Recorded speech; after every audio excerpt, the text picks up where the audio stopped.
Good afternoon, everyone. I hope you've been having a good day. We have now come to that point where we're come to the last session of the day. This is one session I've been looking forward to very eagerly. We have with us Miss Kavitha Kalyan. She's the Director of Design for BFSI Interactive at TCS, and she's had a very illustrious career. Today, we're going to be talking about how you can harness creativity in the digital industry. And I think there are multiple dimensions and facets that we're hoping to cover in the course of this session. And I'd just like to say, firstly, thank you for making time in your day and coming here, Kavitha. It's absolutely wonderful to see you here. Thank you so much. Good afternoon, everybody. Louder? Thank you. Fantastic. So, what I wanted to kind of start with first is, when I was going through your profile, I saw that you have so much rich experience. You've been through so many, different phases. And I thought, as a good way to build context, is if I could request you to tell us about your personal journey in the field of design. Could you maybe start with that? Sure. I did my 12th in engineering, by the way. Okay. And then I knew I didn't want engineering. I didn't know what I wanted, but I knew it was not going to be engineering. And I was very tilted towards the visual arts, but I was not sure where I was going from there. So when I got into university, I took up graphic design like everybody else. And we started off there. And this is about, this is 1997, about that time. So the digital era hadn't yet taken off. Okay. And advertising was still, the lay of the land. So in university, you typically tend to take the steps that your seniors tell you to go. And everybody kind of goes through the beaten track. So all of us were gearing up to go towards the advertising agencies. My first job was with J. Walter Thompson, Chennai. And subsequently, I think it was right after that the dot-com boom happened. And everybody was switching over. So I joined the bandwagon. It was a bit of a shocker at that point because we were very creative design people who were thrown into a tech universe where tech dominated and they didn't know what to do with us really. But we were there and they had to make do with us in some form. From then to now, it has been a journey where design has taken up various facets, it has manifested itself in various ways. So I also want to tell you one other thing. I was not tilted to only design. I had another second interest. It was Indian philosophy, but there was no money in the business. So I kept that as, I won't call it a hobby. It is very purposeful because today I've blogged enough for 15 years and I have written a book. So that is a parallel career that I have been going with, but it's not mainstream. The money comes from here very clearly. So it was a decision that I took at some point where I wanted to basically ensure that, the career is set and it's more grounded. And I still went with my dreams. So for those of you in this audience who have got two interests or more and don't know which one to pick, simple advice to you. The choice you need to make basically is you need to spend 9+ hours with one of them, one of your interests. You're going to have to spend 9+ hours with one of your interests, and the other one is based on the fire in your belly. So thereafter, I've been in digital for a while, and I've come till now with TCS. There's been a whole bunch of opportunities. And somewhere along the way, I graduated from being a designer into becoming a storyteller. So that also happened. So now I do design, I do a lot of digital storytelling, which means I am talking to a lot of my customers. I understand the industry. And right now I spend a lot more of my time consulting with customers, telling them how they need to define their roadmaps in the digital industry, keeping design in mind. So all this led up to this now. So today I'm a storyteller, both in design and otherwise. But effectively, it took this long to get here. It's amazing to hear you say what you said. And two things stood out for me. One is that it's perfectly okay to have more than one interest, and there are a lot of people who actually talk about how it makes sense to not put all your eggs in one basket. Right? We've heard that phrase before, and I think Kavitha, in your context, you've actually done that, where you've actively pursued your passion for Indian philosophy and given it a creative outlet. Sure, it may have generated some revenue, but that was not your motivator, right? Your job was already taking care of you financially, but you gave your creative desire some outlet. So that's fantastic. And the second thing that stood out is that you said that you're a storyteller, and that's so interesting. You're holding such a senior position in the field of design, but you wouldn't summarize your role as someone who's actively designing, but actually who's storytelling. And storytelling is such a integral part of our lives, has been for decades and centuries. If you go back to the old marketplaces, I can imagine somewhere in the heart of Egypt where people are trading different things, but what they're really doing is they're swapping stories. So storytelling is very intricately woven into our culture and our history. Absolutely. Yeah. Now, storytelling is also a very integral part of visual design. And today, it's very important because, in the digital world, you're dealing with so many different types of interfaces. It's not limited to your mobile phones or your laptops. You go to an ATM, you're dealing with an ATM. You're wearing a watch. Your watch is a wearable. It has got a digital interface. You are at a kiosk. You can be anywhere. And now we are also having, augmented reality. You have metaverse. It's just a whole paradigm shift. So whether it's 2D or 3D is where the question is, but essentially it's a visual end of the day, and it speaks a lot. So there's a lot of narration that takes place over there. So it is a story, bottom line. Okay, thank you for that. Given the fact that you've had such a rich, interesting journey in the industry, I'd like to ask you, what are some of the changes that you have seen in the industry? And, if you could maybe look into the crystal glass and tell us where you think it's headed. There are many facets to this question. Okay, so I'll break it up into pieces. Okay, so one part of it is design doesn't stand on its own. It definitely needs a foundation in technology for it to go where it has to go. Okay, and technology, no matter how much you code, it's not going to see reality without a design in front. Okay, so both of them have to learn to live with each other. So yes, you will find places where technology will be superior versus design, but that's not really true because both need each other to make it happen. Okay, so essentially, where the industry is changing in the last 2-3 years post pandemic, 2022, 2023 onwards, where the changes that have come in. There was a lot of noise around metaverse that took place back in 2022. But AI has come in, and AI has converted into Gen AI now.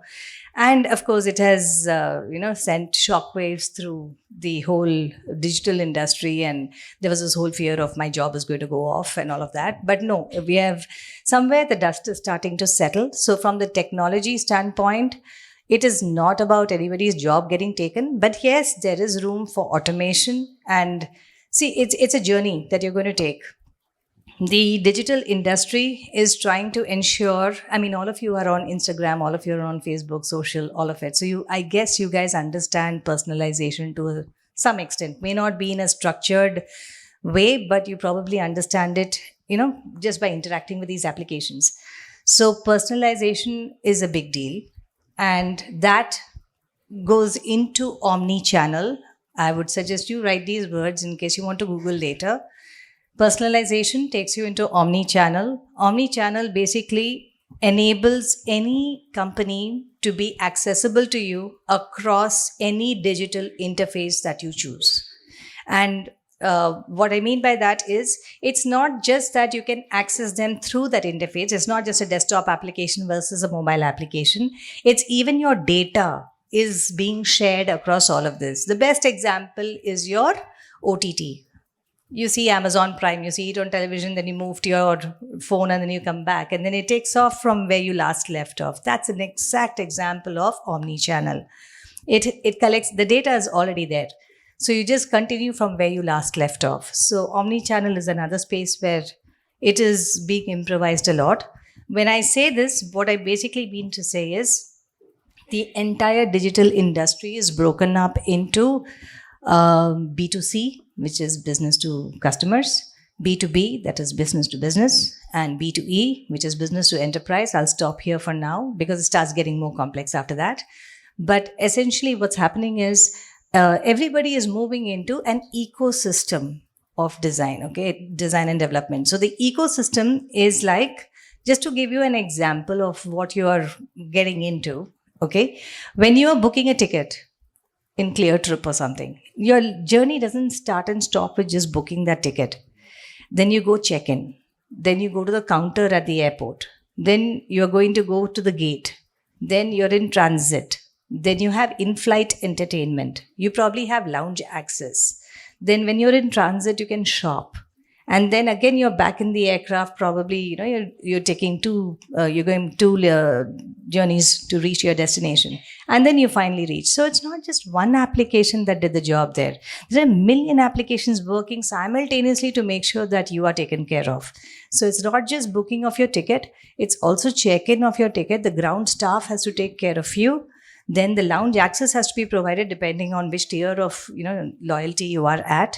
Then in-flight entertainment, all the rest of that has to come in. What did you order for as a meal in the aircraft? Which seat did you take? So it's a whole experience that is being stitched up digitally to make sure that you reach point A to point B very comfortably depending on who you are. What we guys do, we sit behind the curtain and we build out this whole experience for you. So in the digital space, I'm giving you the experience of, I'm just giving you an example of travel. You have retail, you have banking, you have all the other domains in which we plan similar experiences. So your experience is not limited to one app or one website. It is an ecosystem of all these applications, ensuring that you can get access to any data anytime throughout the experience of digital that you go through. So this is from the digital side, the change that is coming in. From the design side, if I have to shift gears and tell you from the design side, if you're focused only on design side and only creativity, that is a slightly different ballgame. So the industry is moving from one trend to the other.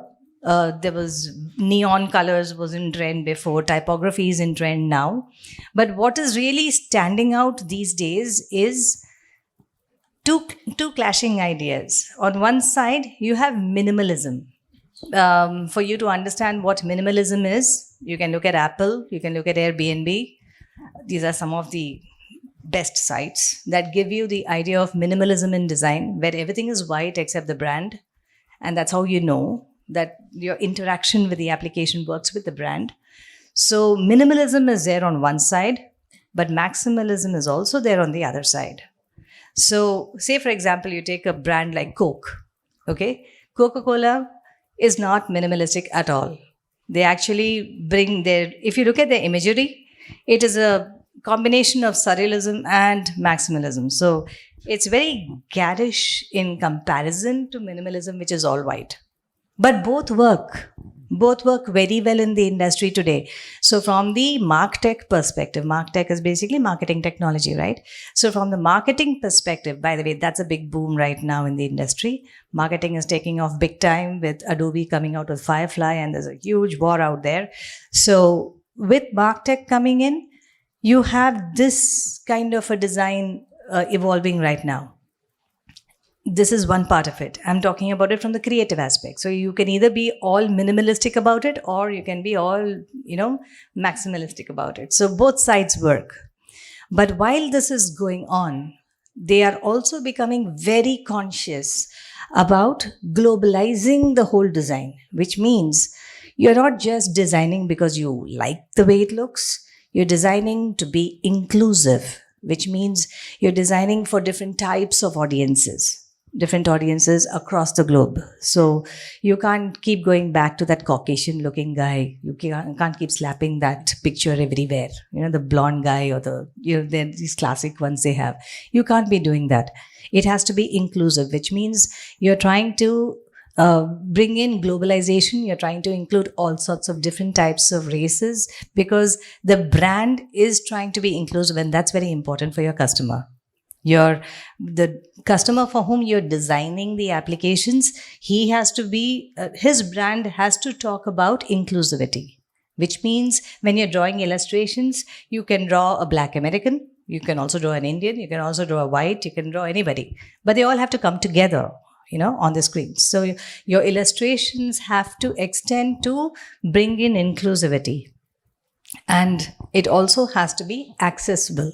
So when we are talking about accessibility, we are also talking about, you have to make it compliant. You can Google this later on. It's called AA compliance. There are many types of compliance now. It's become more and more difficult with, there's privacy, there's 508, there's different types of compliances. But from the design perspective, AA compliance is mandatory in your work today. So whenever you're designing your portfolios, just ensure that your portfolios are depicting this. So you definitely need to have different types of design, which you can explore your creativity. That area is completely yours. But you have to ensure that it is accessible. You have to ensure it is inclusive, broadly speaking.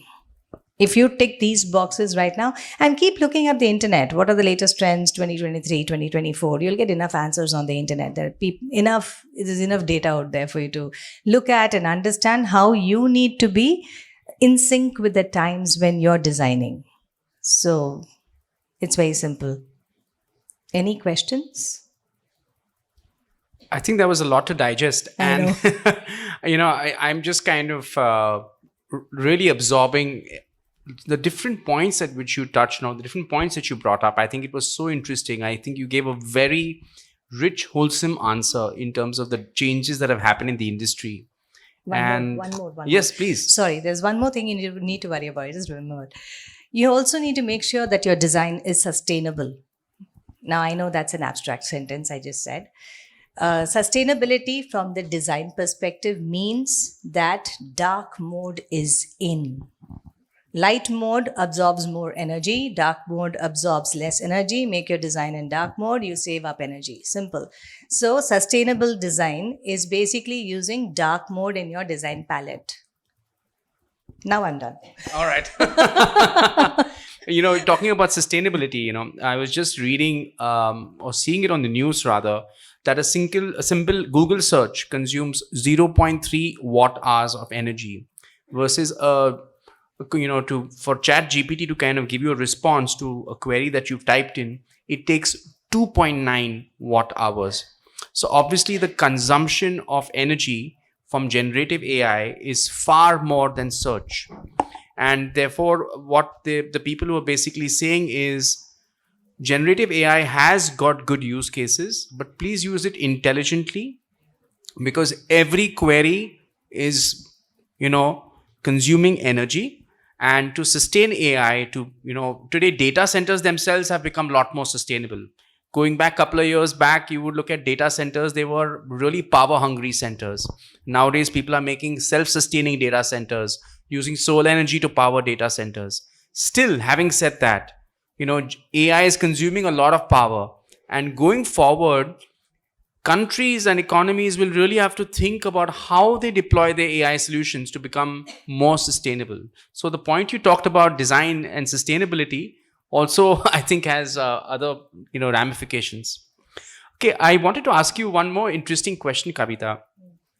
Many times when you talk to people from the industry, they say that there's a gap.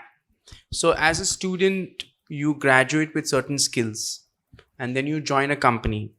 And then when you join the company, you realize that there's a gap between what you learned and what the employer actually needs, right? I think if you look at TCS, for example, also, you'll have such a strong learning and development and training division that every time a new joinee comes in, they go through a training process. So the point I'm trying to ask is, if there are students out here in the audience who want to understand, can I do something to bridge that gap between what I graduate with and what the industry needs? What can they do? So the first things first is this. See, one thing is that the universities are anyway going to teach you what design is. but the universities give you a foundation of design. So whether you launch off into industrial design or product design or graphic design or experience design, whatever it is, your foundation is in design. The foundation is pretty much basic in all of them. Okay, it gives you the design principles, but thereon it depends on where you want to bifurcate, whether you want to go into animation or whether you want to come into experience design and interaction design like me, or whether you want to go into graphic design, which could be, go more into designing more for MarTech, or you want to go in any other place. The primary thing that you need to keep looking out for is, apart from being taught what is happening in your faculty as part of your coursework, you also need to make sure that you understand these concepts. Reading is one very good thing you can do. I would really encourage reading because there are enough bloggers out there who are talking about, how they went about solving a problem for end users. So you have enough bloggers, enough people who are writing about it. Keep in sync with the times. Keep in sync with the times to understand what is happening in the industry today. See, one part of it is you will learn to design, and it's never going to be enough because the industry is in such a degree of flux right now that the landscape is going to keep changing. Okay. Today we are dealing with AI. Today we ourselves are trying to understand how should we tame the Goliath. We know the Goliath is there. This one is not going to go. This one's there to stay.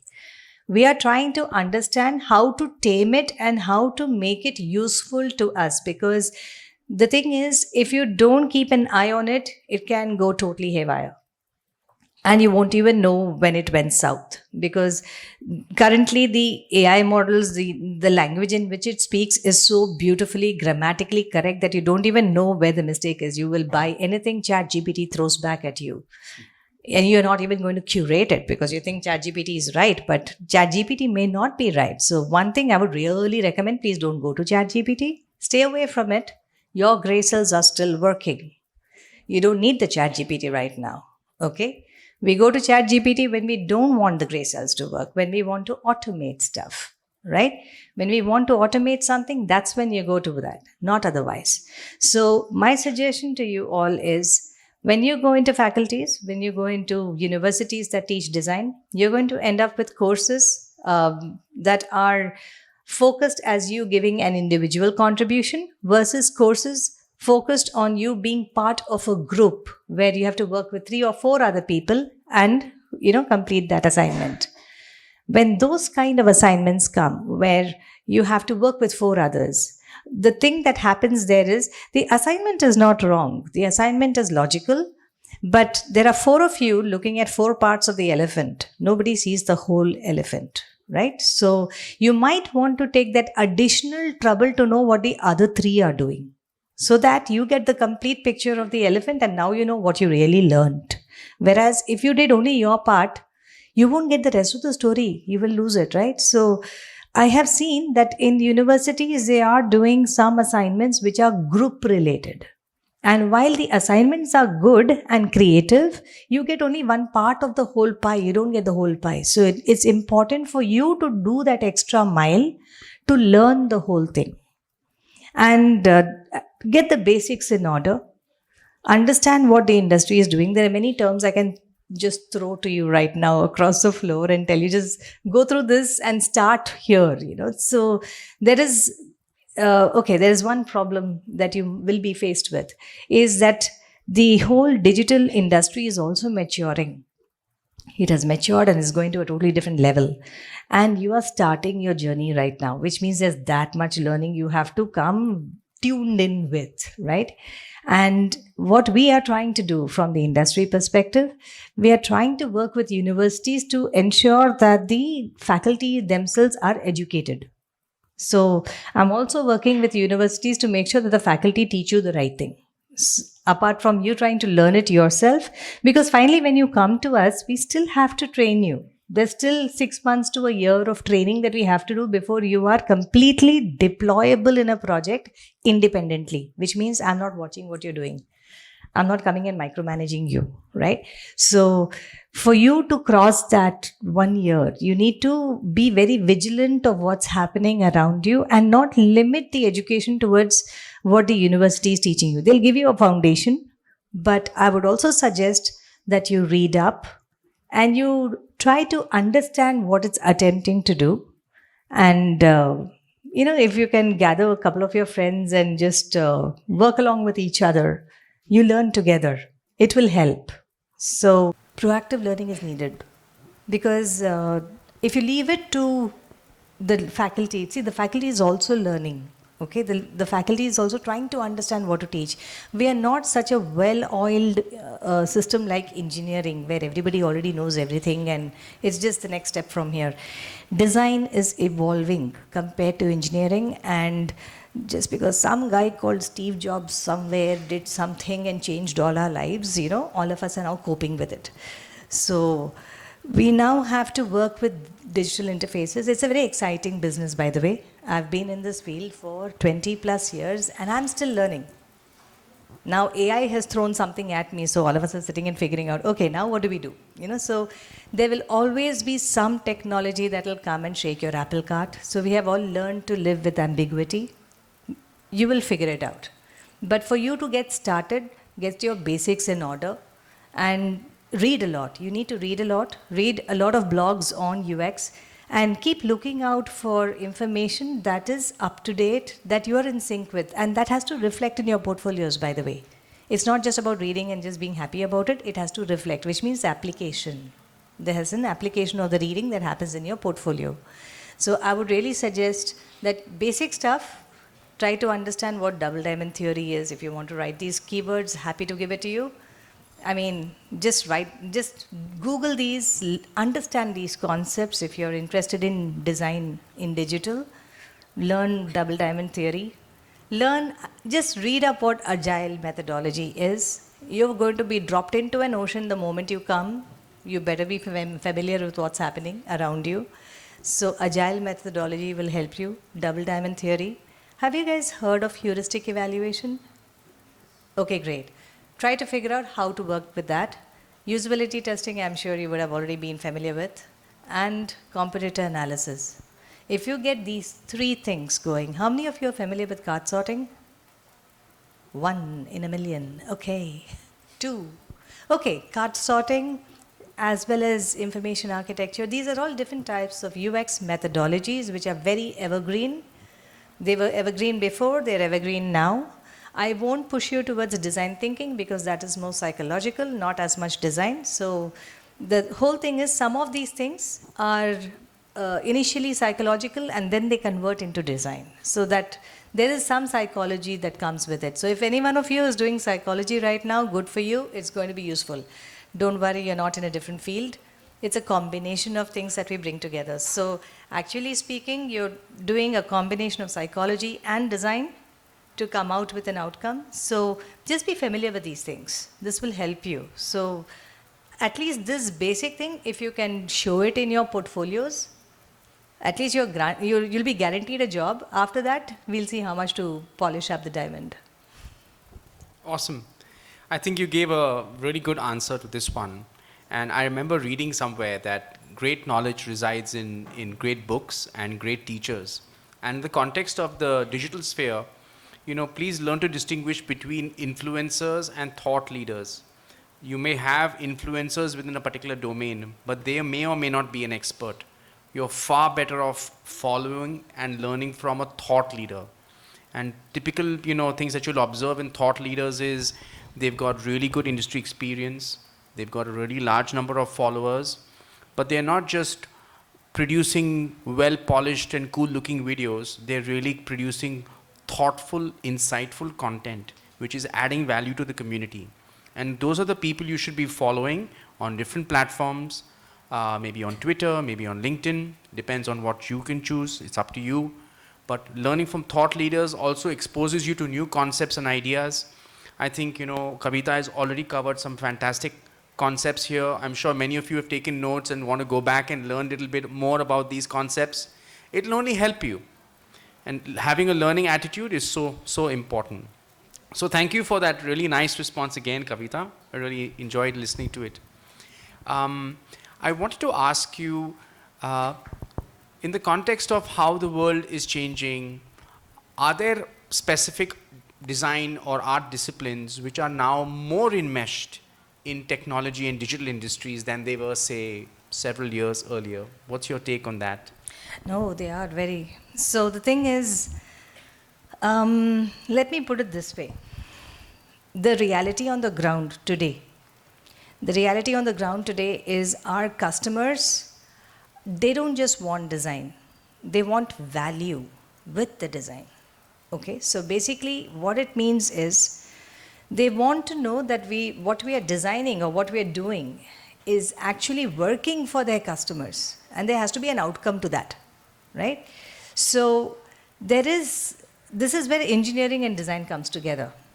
Okay, and you will find various companies are at various stages of maturity to accept this integration between the two. But what really matters right now that we've got a Gen AI on one side. Okay, Gen AI basically leads us into, this is assuming that your website and mobile app and all, everything is very up and running and life is great, it's all well oiled and it's working. Okay, now with Gen AI coming in, what tends to happen is what is Gen AI trying to do? It is essentially trying to use your data and come up with a story back to you. Okay, so somebody saw your profile 10 hours ago. You didn't ask for that data, but you're pretty glued to it now. So you have a whole section in LinkedIn that says somebody saw your profile 3 hours ago, somebody saw your profile 10 hours ago, 5 days ago. So you're like, okay, somebody actually came and saw my profile, right? So all of this is what they are repurposing that data. All you did is somebody went and saw somebody's profile, that's all. But they have taken that data and they have repurposed it to tell that person that you know the people who are coming and who are interested in your profile. So there is different types of data across the board. Okay. Now you would have also learned part of design is also to figure out personas. Now there is a traditional way of looking at personas, and all our UX methodologies are also, they have to now elevate themselves to another level of evolution, because with Gen AI this whole universe changes. Now data is up in your hands. You can get data on a person not by direct means, by indirect means. You can get it through analytics. You can get it through the click-through. There are 20,000 ways of figuring out who this guy is and what he's up to. And that data, when we get it, we can actually move from personalization to hyper-personalization, which means I know you through and through, even if you don't know me. I know you very well, and I know what to give you. Simple example of hyper-personalization. All of you are on Netflix and Amazon Prime. None of you are seeing the same screen. All of you are seeing, layout is the same, but the kind of recommendations each one of you get is very personalized to your taste of your genre of entertainment, right? That is hyper-personalization. That's the best example I can give you off the cuff, which everybody has gone through already. But this happens in retail. There's a retail in banking, TTH, across the board. You have different types. So there is a lot of data out there.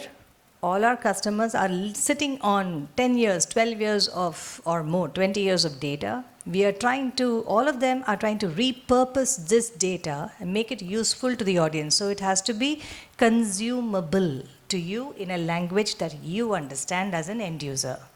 So what we are currently trying to do as experienced designers is we are not just looking at visuals, and we are not in our, it's not just creativity. We're not somewhere up in a castle cut away from the reality. We're down right there sitting with the developers trying to understand what is the data you're showing me, and this data, how do I deliver it to the user? So the way my mind works today is not about how pretty it needs to look or how nice it needs to look, whether it is minimalistic or otherwise on the screen. I also need to know what is the need for that user. Why does he want that data? Why is he coming back?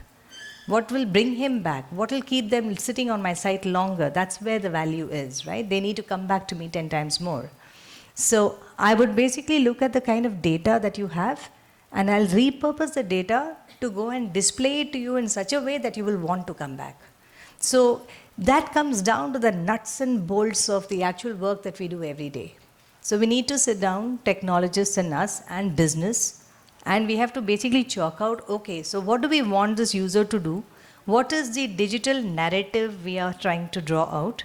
Based on which we are going to tell a story. Do you have the data to display on the screen? How are we going to have this guy navigate through this whole story? And the best thing now, another thing has come in.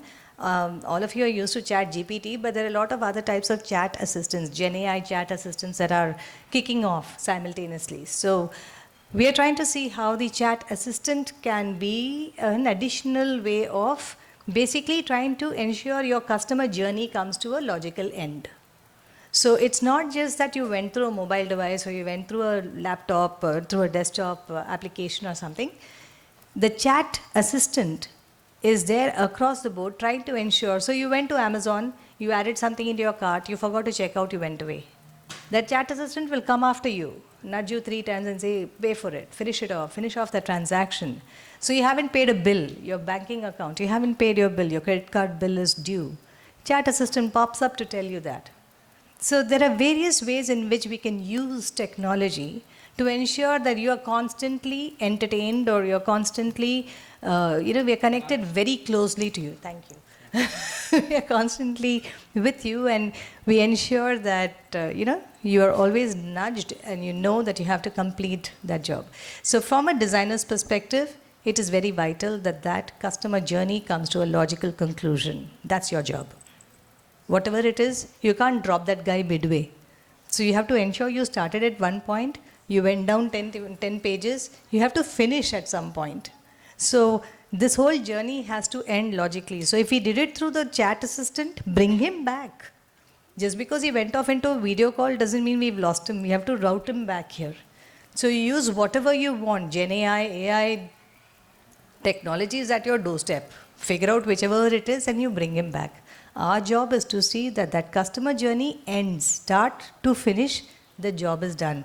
That's when we define value and that's when our customers are happy. Customer means the client who's paying us, not the end user.